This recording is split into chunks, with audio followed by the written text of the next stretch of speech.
ዲስክ መሳይ በራሪ አካል ውስጥ ኤሊያን ወይም ባዕድ ፍጡር በአሜሪካ አየር ኃይሎች ተይዞ ራሱን አውሮፕላን እያበረረ ወደ ዋሽንግተን በሚሄድበት ጊዜ በተለይ ሬነር በሚባል ተራራ አካባቢ በፍጥነት የሚበሩ ዲስክ ቅርጽ ያላቸው ዩኤፍኦዎች ኤሊያኖች የሚለውን ቃል ሳይንስ ይተረጉመዋል። ብዙ ፍቺዎች አሉት። ከፍቺዎቹ መካከል ምንድነው? እኛ ከምንኖርበት ምድር ላይ ያልሆነ ሌላ ፍጥረትን ኤሊያን ይለዋል ሳይንስ። እንግዲህ ብዙዎች ኤሊያኖች አሉ የሉም የሚለውን ክርክር ላይ አለ። እሱም በኋላ መጣበታለሁ። ነገር ግን ምድር ላይ ያልሆነ ፍጥረትን ሁሉ ሌላ ፍጥረት ወይም ኤሊያን በማለት ይጠራዋል። ሌላም ደግሞ ለምሳሌ አንድ ሀገር ውስጥ የሚኖር አንድ የውጭ ዜጋ ኤሊያን ሊባል ይችላል፣ ዜግነት ካልተሰጠው ማለት ነው። አሁን ግን በደንብ አድርግ የምናየው ከምድር ውጪ ስላሉ ባዕድ ፍጡራን ነው። ዛሬ የምንዳስስላችሁ በርካታ ዘገባዎች ተዘግበዋል። መቼ ጀምሮ ነው እየመጡ ምድርን ይጎበኟት የነበረው የሚለውን በርካታ ሰዎች የተለያየ ጥናቶችን በተለያየ ጊዜ ያቀርባሉ።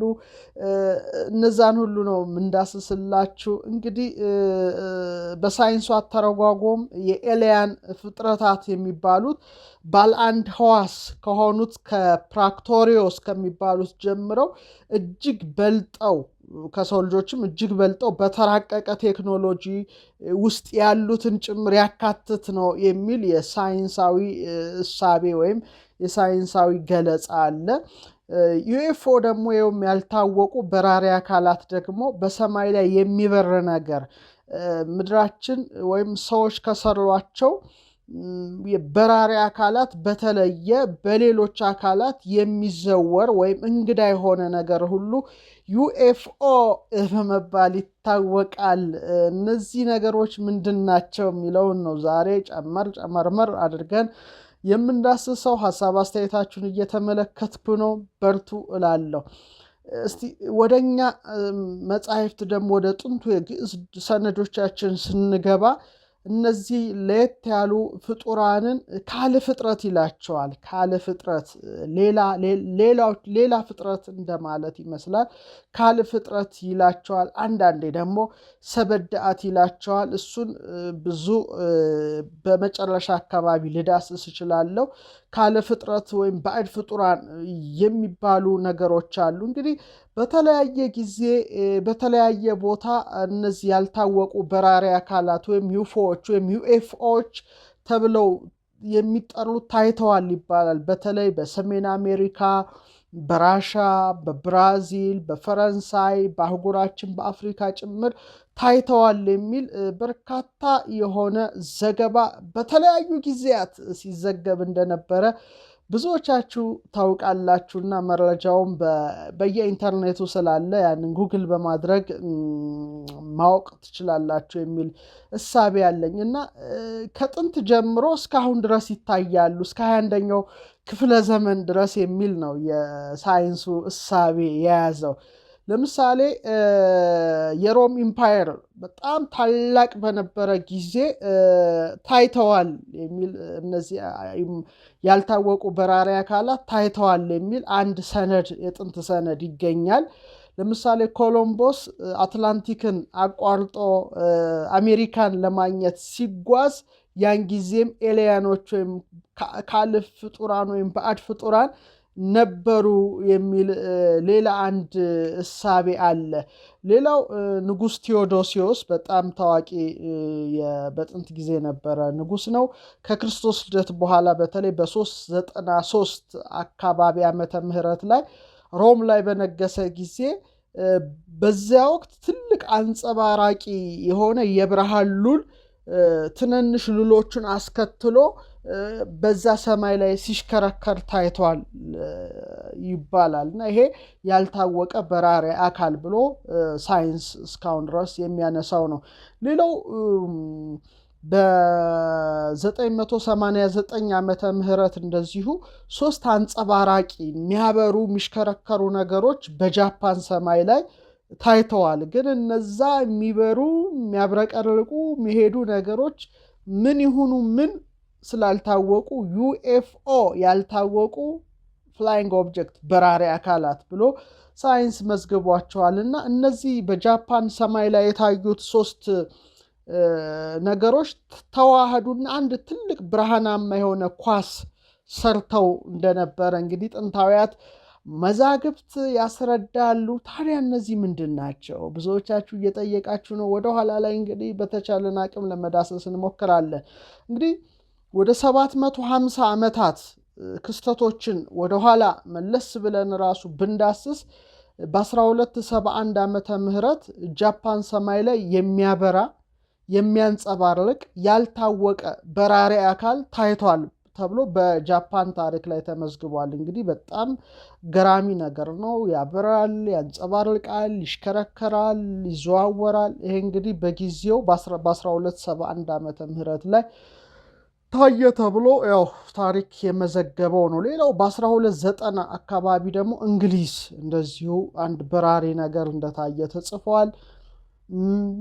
በ1479 ዓመተ ምህረት ደግሞ ብዙ መስኮቶች ያሉት ይሄኛው ደግሞ በራሪ አካል ብዙ መስኮቶቹ ይታያሉ። አረቢያ አካባቢ ላይ የታየ አንድ በራሪ አካል ነው፣ ባለ ብዙ መስኮቶች ነው። እንግዲህ ሰዎች ከሰሩት ማሽን ወይም በራሪ ነገር የተለየ ነው። ሌላው በ1566 ላይ እንደዚሁ ስዊዘርላንድ እንደታየ የስዊዘርላንድ ታሪክ እንደዚሁ መዝግቦ አኑሮልናል። ሌላው በ1666 ዓመተ ምህረት ላይ እንደዚሁ ሩሲያ ላይ ታየ። በ1766 ደግሞ ስዊድን እንደዚሁ መታየቱን የነሱ ታሪክ በጊዜው መዝግቦ አኑሯልና እንግዲህ ላለፉት ጊዜያት በጣም ብዙ በራሪ ነገሮች በተለያዩ ሀገር ሲታዩ የየሀገራቱ የታሪክ አጥኞች መዝግበው አስፍረዋልና እነዚህ ነገሮች ከበፊት ጀምሮ ይታዩ እንደነበር ነው እንግዲህ ጥናቶችና ምርምሮች የሚጠቁሙት። ሌላው በጣም አስገራሚው ነገር በ15ኛው ክፍለ ዘመን የተገኙ ዋሻዎች አሉ። ለምሳሌ በቁፈራ አርኪኦሎጂስቶች ያገኛሉ። እነዚህ ዋሻዎች ውስጥ ሲገቡ ዋሻ ውስጥ ምስሎች ይታያሉ። እነዛ የተቀረጹ ምስሎች ለየት ያሉ ምስሎች ናቸው እና እነዛ ምስሎች ሰውን የሚመስሉ አይደሉም። ስለዚህ ኤሊያኖች ናቸው የሚል ነው እሳቤው። ሌላው አውስትራሊያ ላይ እንደዚሁ የተገኙት የአለት ላይ ቅርጾች ትንሽ ለየት ያሉ ከምናውቀው ነገር ለየት ያሉ ነገሮች ነው የሚታዩት። አህጉራችን አፍሪካም ውስጥ ደግሞ የተለያዩ ዋሻ ውስጥ ብትገቡ የተለያዩ ቅቦችና ምስሎች ይገኛሉ። እነዛ ቅቦችና ምስሎች ውስጥ ደግሞ ገራሚ ነገሮችን ታያላችሁ እና በኢትዮጵያ ጥንታዊያት ብራና መዛግብት ላይም እንደዚሁ የተለያዩ አይነት መልክ ያላቸው ፍጡራን ተስለው አይቻለው። እንግዲህ ምናልባት በስክሪኑ ላይም ላሳያችሁ እችላለሁ ብዬ አስባለሁ። እነዚህ የምታዩቸው እንግዲህ በግድግዳ ላይ የተሳሉ ስዕሎች ለየት ያሉ ፍጡራን የያዙ ሲሆኑ እንግዲህ ካለ ፍጡራን ምድራችንን ይጎበኙ ነበረ የሚለው ነገርን ጠንከር ተደርጎ በብዙ ሰዎች ዘንድ እየተነገረ ዛሬ ድረስ አለ። እንግዲህ በካርቦን የጊዜ አለካክ በዓለም ላይ ያሉ አርኪኦሎጂ ማጠኛ ቦታዎች ላይ የተለያዩ ጥናቶች ተደርጓል እና የተለያዩ ቅርጻ ቅርጾች የተለያዩ ስዕላት ተገኝተዋል እና እነዚህ ስዕላት ደግሞ ብዙ ዓመታት ያስቆጠሩ ሲሆን እጅግ የሰለጠኑ ነገሮች የሰሯቸው ይመስላል። አሁን ዓለም ላይ ያለው ቴክኖሎጂ ይሰሩ ነበረ እንደማለት ይመስላል። እንግዲህ ስዕሎቹ ላይ እንደምታዩቸው የአውሮፕላን የዋይፋይ አይነት ምልክቶች የተለያዩ ነገሮች እንግዲህ ጥንት ተስለው ታይተዋል። ይሄ ነገር እንዴት ነው የሚለው እስካሁን ድረስ እንቆቅልሽ ሆኗል። ሌላው የሩሲያ አርኪኦሎጂስት ደግሞ በኔፓል ከዩፎዎች ጋር እና ኤሊያኖች ጋር የተያያዘ አንድ ከብረትና ሴራሚክ የተሰራ ትልቅ ዝርግ ዕቃ አግኝተዋል እና ዝርግ ዕቃ አግኝቷል። ይሄ እንግዲህ በጣም ጥንታዊ ነውና የተሰራው በሰዎች አይደለም ወደሚል እሳቤ ነው እንግዲህ ሄደው። ሌላው በ1912 ዓመተ ምህረት ደቡብ አፍሪካ እንደዚሁ ግዙፍ የሆነ የሰው እግር ዱካ ተገኝቷል። ስክሪኑ ላይ እንደምታዩት እና የግራናይት ድንጋይ ላይ ነው ቅርጽ ሰርቶ የተገኙ። በጣም ግዙፍ ነው እንደምታዩት። እና ይሄ ቅርጽ እንግዲህ ምንድን ነበረ የሚለው ነገር እስካሁን ድረስ እንቆቅልሽ ሆኖ እንደቀጠለ ነው።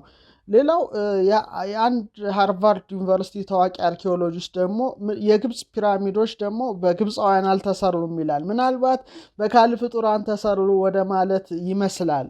እንግዲህ ነገሩ በዚህ ዙሪያ ወደፊት ራሱን ችሎ አንድ ምርጥ ነገር ይዤላችሁ ቀርባለሁ። ሀሳብ አስተያየታችሁን እያየሁ ነው። በጣም ደስ ብሎኛል። እንደዚህ አይነት እውቀት ስታገኙ መልካም ነው ብዬ አስባለሁ።